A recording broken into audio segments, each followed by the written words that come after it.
Hello and welcome to Talking About Success. I'm Jack Canfield, America's #1 success coach, chairman of the Canfield Training Group, and the author of numerous New York Times bestsellers, including the Chicken Soup for the Soul series, and most recently, The Success Principles, how to get from where you are to where you want to be.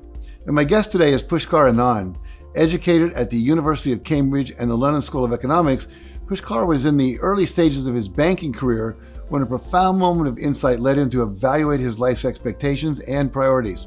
Now, this set him on an extraordinary 15-year quest of endless research and self-discovery that covered more than 500 books, 30 seminars and workshops, and an intense 4-year program of study with Blaine Bartlett, who is a leading global authority on the intersection of spirituality, business, and leadership. And Pushkar's quest concluded with his founding the Center for Infinite Riches, which is a social enterprise with a global presence and purpose to uplift humanity, and writing his book, Manifest Your Infinite Riches. Welcome to the show, Pushkar. Thank you, Jack. I'm delighted to be here. And I have to say, I do feel rather important with that introduction. I'm really glad you're here. We've been talking before we came on air, and I'm just fascinated by you and your work. So let's start by talking about the book, Manifest Your Infinite Riches, that you wrote. And tell us a little bit about that. Yes, of course. The book starts, Jack, with these words. Yes, you are infinitely rich. You are infinitely rich because you are you. These are phenomenal words, Jack. Phenomenal words that take us back to the core truth. And that core truth is every human being is infinitely rich. Somehow, the process of living seems to take us away from that truth. What this book does is it brings us right back there. And it brings us right back there because it reminds us that we are born with incredible potential that can be manifested in a way that can be called manifest your infinite riches or become the person you always meant to be. So what this book does is it enables everyone it touches to become the person they're always meant to be. And that happens when you do 4 things. The first thing is you live in harmony with your soul, spiritual harmony. The second is you realize your incredible potential, your spectacular potential. The third is you unleash the colossal forces within you. And the final part is you embrace abundance and prosperity. See, Jack, when you do these 4 things together, you become the person you're always meant to be. You're truly awake. And when you're truly awake, you're on the path to manifest your infinite riches. That's what this book does. And I hope this answer gives a little bit of perspective around the core theme at play and the context about the book. Oh, we'll delve into all that in a little more depth, I'm sure, as we talk. So in the introduction, I talked about there was a moment where you had something shifted.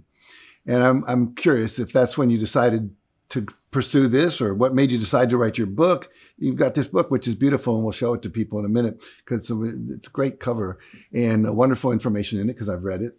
But what spurred you on to say, okay, I'm going to write this book. This is important for me to bring this message out to the world. Well, I love this question when it comes up because it comes up often in a social setting with friends and family as well. But you've asked me this for the first time, and I'll say that it's a 15-year journey, Jack, which I'm going to try to compress in a few minutes, so do bear with me. We go back to the year 2008, a land far, far away called New Delhi, where I was just over 30, recently married, well set in my banking career, working with what was then the largest bank in the world. My wife was well set at hers. We happy, madly in love, family close by. And I had this desire within me for almost a year, which I just kept ignoring. The desire was that go and do a quick fire 10-month MBA program at Oxford or Cambridge. Now, I kept putting that away. I justified it to myself saying that, why in God's name would you want to do that? You've been to London School of Economics, you're well set. Why would you incur more expense, give up a life and go start afresh? But then came the year 2008. Our first baby was on her way and the world was down, burning in the global financial crisis, subprime crisis. And I couldn't resist this urge. I couldn't send it away. It kept gnawing at me. And I said, all right, I'm going to do this. And that's the first time, Jack, in my life that I actually did something illogical from a career perspective. I was always very textbook, structured, step by step. This is the first time I took an illogical decision and I listened to my heart. Right? So I proclaimed to myself and family, this is what we're going to do. Made the applications. I got through fairly quickly. They came back in a few months. I had a good profile. And I said, this is what I'm doing. We're going to give up our jobs. We went into debt to the tune of $100,000. 17 years ago, when you don't earn in dollars, you earn in rupees. It's even bigger. And we did it. But once the gravity of what I decided dawned on me over a few weeks, well, I was scared. I was petrified, Jack. And I said to myself, what if this bloody thing blows up? What if I don't get a job? What if the wife doesn't get a job? What about my child who's coming? You're not going to go depend on family now to get by in life. So I said, let me go and read. Let me start reading books which give a foolproof formula for success. That was the idea. I started the usual suspects, Think and Grow Rich, Napoleon Hill, Bring Out the Magic in Your Mind, Al-Quran. I started as an interest. Now, I didn't find the answer, but luckily we went to Cambridge, got good jobs, the second baby on its way. And that was when, looking at 2012, 13, 14, that phase, where this interest became a passion. And the passion became an obsession. All the free time I had, all I did was I sat and read. I need the answer. What is the foolproof formula to success? Then I came across the world of seminars and workshops. Some of yours, some of Bob Proctor's, some of others. I started attending those. And by the time I was coming up to my 40th birthday in 2016, I'd got through some 250, 300 books, 20-odd seminars, at BTS a couple of times. And there I met a wonderful man at one of Bob Proctor's seminars called Blaine Bartlett, whom I affectionately refer to as Grandmaster B Square. We got chatting, we started talking. He loved the quest I was on. I really liked him. And he agreed to coach me one-to-one. So in addition to all the reading and seminars, now I had an hour a month with this wonderful man called Blaine Bartlett, Grandmaster B Square. But what that did, his coming into my life, helped with the transformation of the metamorphosis, Jack. So by the time we're getting towards just before COVID, 2019, 2020, I was at a phase where that quest itself, along with me, had metamorphosed, had transformed into something else. The quest now was, why do I do what I do? Why do I go in and do this job at a bank? And the answer I got was because that's all you know to earn a certain amount of money. And then I asked myself, what about purpose? Well, I didn't get an answer because there was no purpose. And then COVID came, so people dying next to you, dropping like flies left, right, and center. That desire to understand purpose. What is life about? Why am I doing this? It took me over. And I ultimately discovered my purpose, which was to uplift humanity. And then I said to myself, well, you had a 15-year journey. You've got through some 500 books, 30-odd seminars and workshops with really well-known people. You've trained with Grandmaster B Square 4 years. There's one hell of a lot I've learned. Well, get out there, share it in a book. I said, right, I will share it in a book. And Manifesto Infinite Riches was born in the early part of 2022. So that's a 15-year story, Jack, in about 4 or 5 minutes. But I hope it makes a bit of sense. Makes total sense. So let's talk about the book. Your first chapter is called Money. Yes. Why do you start with that? Well, I love that question and I love that concept. Jack, you've been in this field a long, long time. 1% of the world's population accounts for almost half of global wealth. That's a staggering sum. And 50% of the world's population accounts for as little as 1% of global wealth. That is a bizarre statistic to have, and is hugely skewed. Now, if you ask people in everyday conversations, why do you think it's like this? The answer you get is, oh, well, that person's intelligent, well, that one was born in a rich country, that one went to Yale. Rubbish. That's got nothing to do with it. Absolutely nothing. Because if it did, everyone who was born in a rich country, so-called rich country, would be wealthy. Everyone in, say, Africa would be poor. But that doesn't happen. You're wealthy and poor people in every country. It's got nothing to do with the family you're born in, right? There are wealthy and poor people in every family. No two people born in the same household, the same financial results. No two people who graduated from a certain class have the same financial results. Lots of intelligent people are dead broke. Lots of not intelligent people are hugely wealthy. So it's got nothing to do with any of these factors. It's got to do with only one thing. And that's what I learned. And I know that's true because I've lived through it, I've seen it, and I've studied it. It's the vibrational frequency that a human being has with the concept called money. There is nothing more to it. Now, you tell me, Jack, if that's what I discovered, and I've authored a book called Manifesto Infinite Riches, wouldn't it feel natural to start the book with a chapter titled Money? Well, that's how most people think about riches. But our concept of riches goes a lot beyond money, but money is also a terribly important part of it. Sure. So let me read out a few lines that I penned down here. Now take a moment and think about the multitude of people who go about their daily lives in this ocean of humanity we live in. You'll notice that the vast majority do the work they do with the primary objective to earn money. Paradoxically, despite this drive, almost always they still need more money than they earn. Conversely, there are those whose work is their passion and an extension of their core purpose. All such people might not be pioneers in their respective fields, but they undoubtedly lead more abundant lives than the majority. It so happens that when you have this wider alignment with your inherent purpose, and is supplemented with doing certain things in certain ways. I'll repeat that, Jack. It's doing certain things in certain ways. A universal force magically encircles your life, and you never lack money again. Now, I absolutely love that idea, and I wanted people to start their journey reading the book to slot money in the right place. I wanted them to set up a foundation that they forge their relationship with money as they read through the book. Going later in the book, there's a chapter title, this is chapter 9, I think. Money, money, money. Is it really about the money? Where I introduce then to what's called the 6 statutes of money. It's a trademark concept, the 6 statutes of money, where anyone who understands that and really grasps it and absorbs it can have a new vibrational frequency of money fairly quickly. Yes. Well, I agree with you about all of that. Thank you. It's the vibration. And unfortunately, we're not taught that in school, and it's beyond financial ignorance that's out there. It's ignorance about the essence of who we are and how manifestation works, which you've captured so beautifully in your book. Now, you have another chapter called Dharma, and most people watching this probably don't know what Dharma is. And you talk about the Dharma and the relationship of Dharma to money. So talk about that for a Yes, bit. of course, yes. So Dharma is a word in Hindi which comes from Hindu scriptures. Simply defined, Dharma means living your life's purpose. Right. But it's not an airy-fairy, wiffle-waffle concept around purpose. It's very, very exact. If you break that down, what it says is, every human being has certain gifts, what I call our infinite riches. When you convert those gifts into the work that you're doing on a daily basis, the main activity you do, your profession, your work, and you have an inherent feeling of serving everyone you meet or you interact with. When these two things blend together, you're living your dharma. Right? And I tend to think, it's a phrase I use often, that living your dharma tantamounts to doing God's work. Now, think about it. Right? We think about this purpose we're talking about. Where does the purpose come from? That's your divine calling from your soul. Your soul's a fragment of universal spirit. Therefore, you're doing God's work.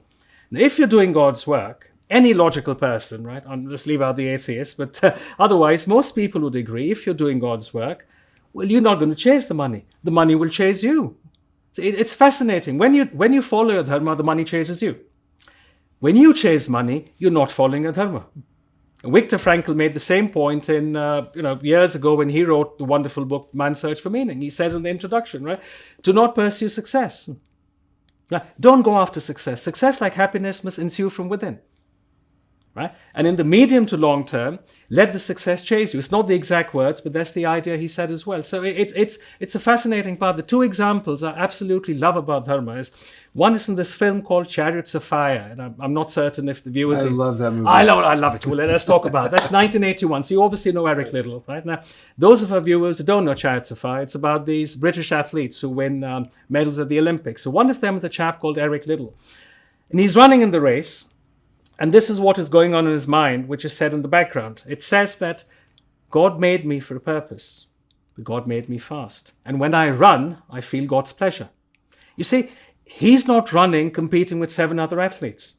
He's running doing God's work, and he whizzes past everybody else, and obviously he gets the gold because to his mind, that is God's work. And then there's a second example. There's a sage called Patanjali in India, who's the first man who ever wrote, Jack's aware of that, who ever wrote about yoga.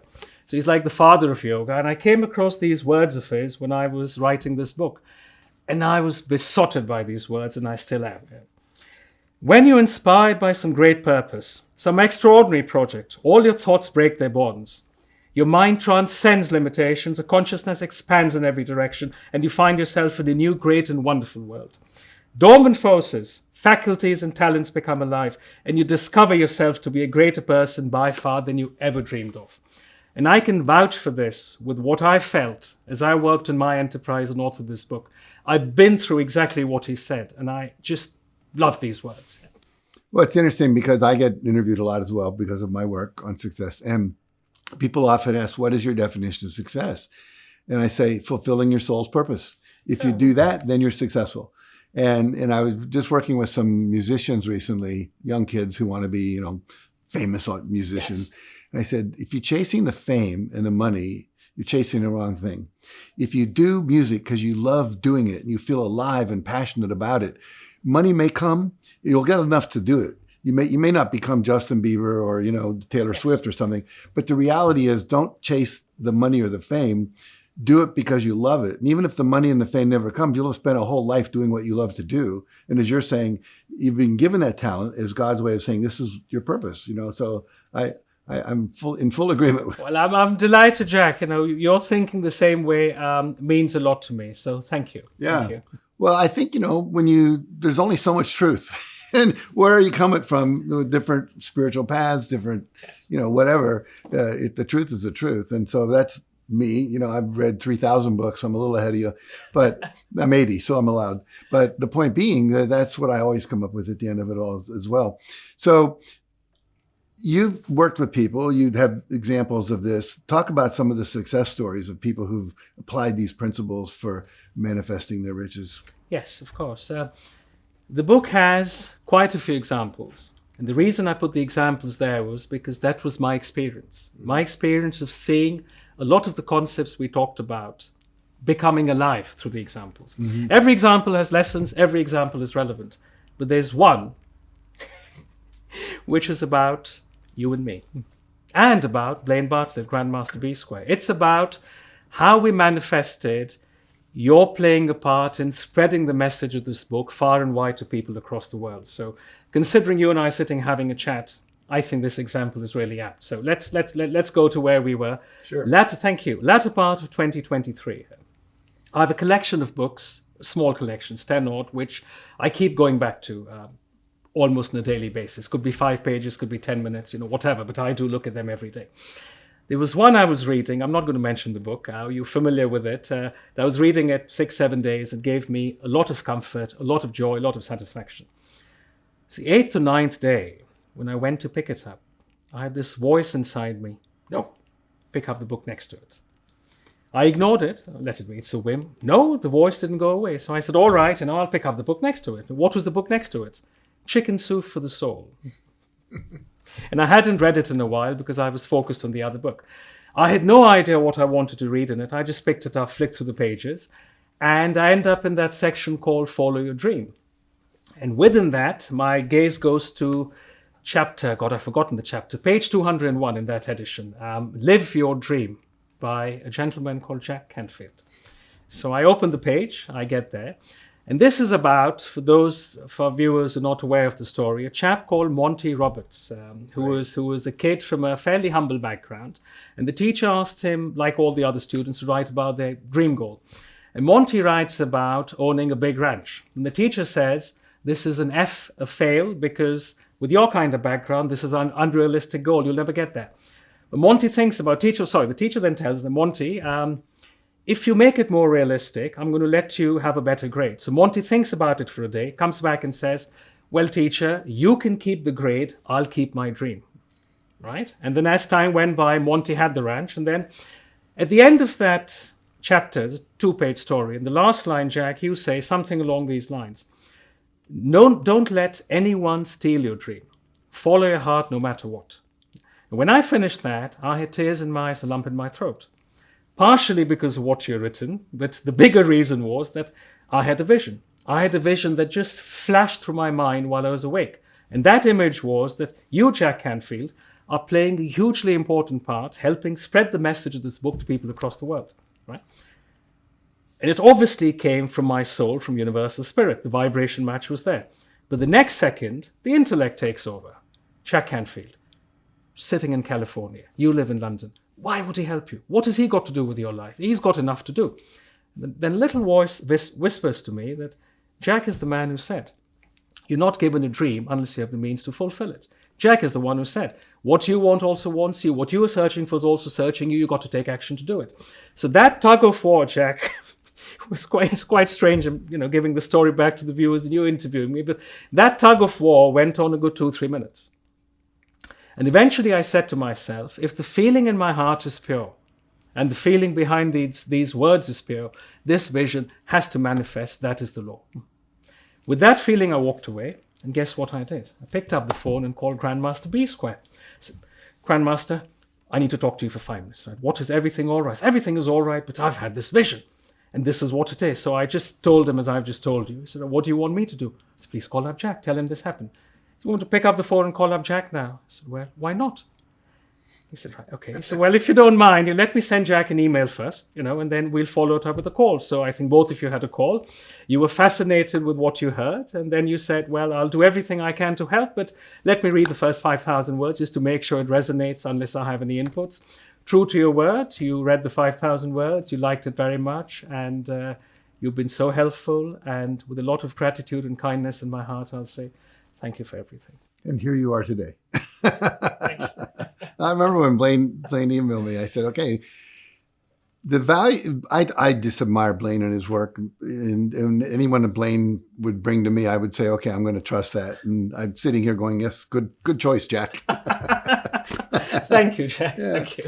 Now, in conjunction with all your work, you've created the Center for the Center for Infinite Riches. So talk about what's the purpose of the center. Give us a little background on that, what it's about to do.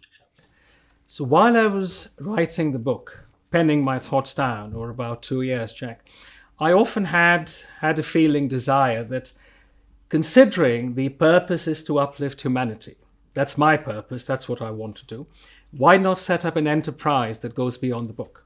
Right? Thought came often, and I liked the thought very much. I didn't push it away, but I just didn't want to focus on that while I was writing the book. So I parked it, for want of a better expression.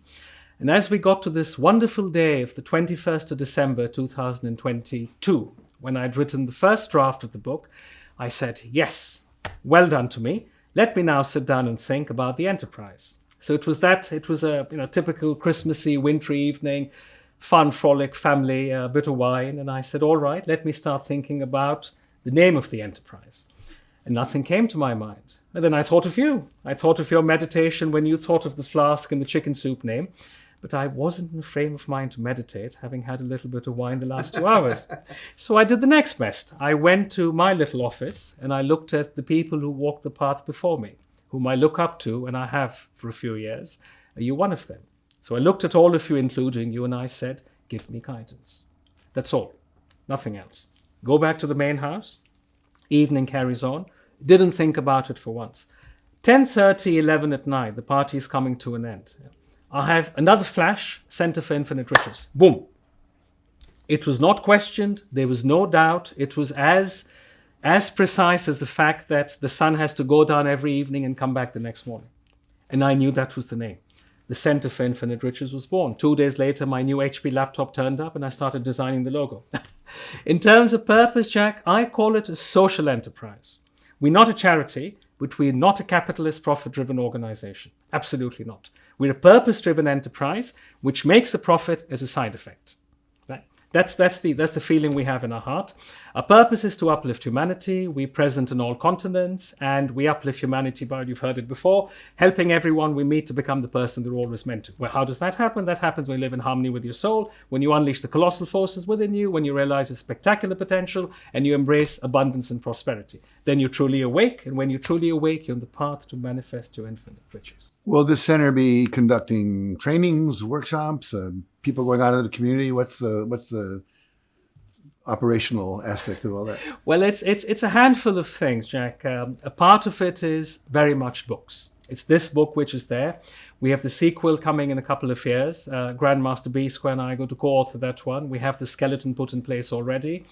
There's an interesting website, centerforriches.com, centerforinfiniteriches.com, missed the infinite there. Quite a few free resources there, paid programs and the 6 Statutes of Money. It's a program on identifying your purpose, finding a dharma. Good stuff there. And the idea is to grow those along with live events and webinars or seminars, and stay close to people, get their guidance who've been in the industry a long time, such as you. Learn from you, understand what we're doing, how we can do it better, how we can make a bigger impact. But the idea always is to impact people. Right. We're not thinking about it from how big can we make it because I want to, make the next 100 million or the unicorn. No. We're not coming from that place. It's always coming from a place of thinking, how many people can we benefit and impact? Very good. That's great. That's really good. So as you look forward, you have a goal for your center. Talk about the goal.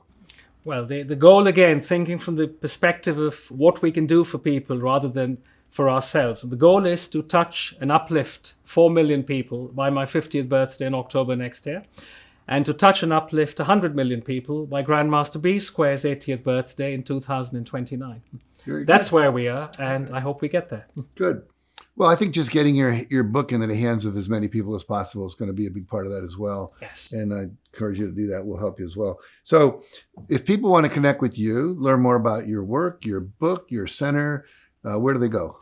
Well, most importantly, I think they should buy the book, which is available in 50 plus countries. These are not just European and American and Asian hotspots. We're in 10 plus countries in Africa, the final phases of signing with a bookstore each in Mongolia and Afghanistan. So wow. We're in more than 50 countries. It's in English and Portuguese, Spanish coming soon.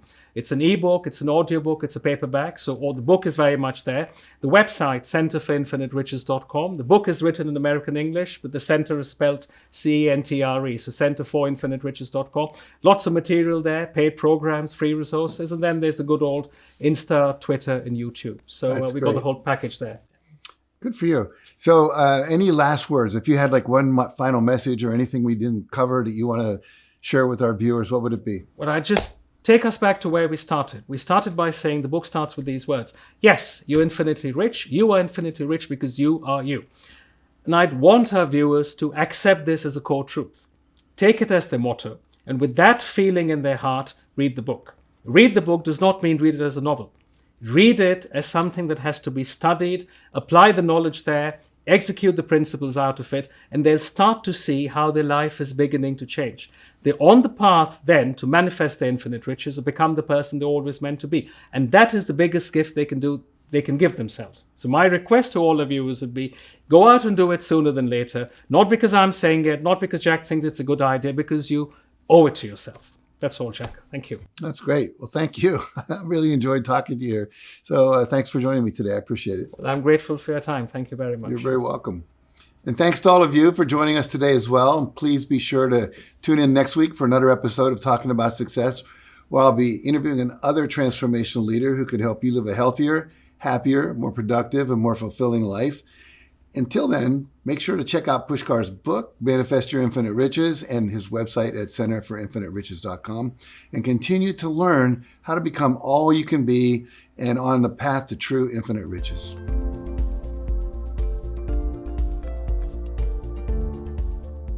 Thank you for watching this episode of Talking About Success. Remember, your success is a journey. So for more information and free resources to help you, be sure to visit jackcanfield.com/learn more.